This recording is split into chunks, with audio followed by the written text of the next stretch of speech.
از دیار مهاجرت در پاکستان کوچ کردند. آمدند تا در خانه اصلیشان افغانستان زندگی کنند. کسانند که دهها سال پیش جنگ در افغانستان آنان را مجبور ساخت تا با چشمهای اشکبار وطن را ترک کنند و به پاکستان مهاجر شوند.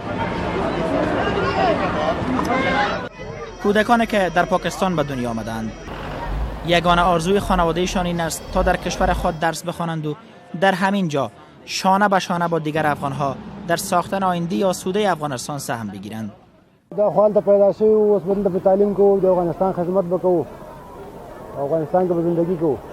خارجی حتی نور دی بسیار نمایندگان. اینها قصه های تلخ از مهاجرت دارند، از لط و کوب و بدرفتاری نظامیان و حکومت پاکستان با افغانها میگویند.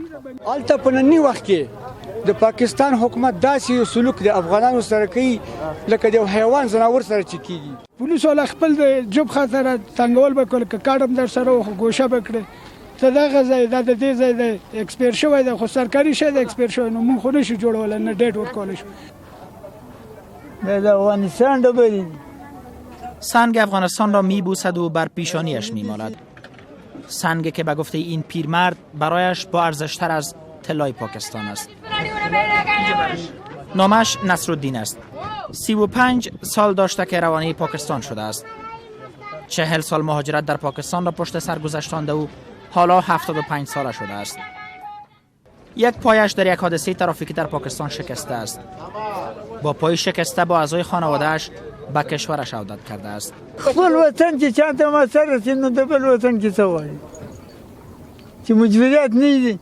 ما زه پاکستان کې عمر تېروم، زه پاکستان په یادو یوه شپه مې لا مراکه په نیت کې و چې خدایه مهرباني وسو دا تقدیر خراب سو ویل به زه ولم 40 کاله تېر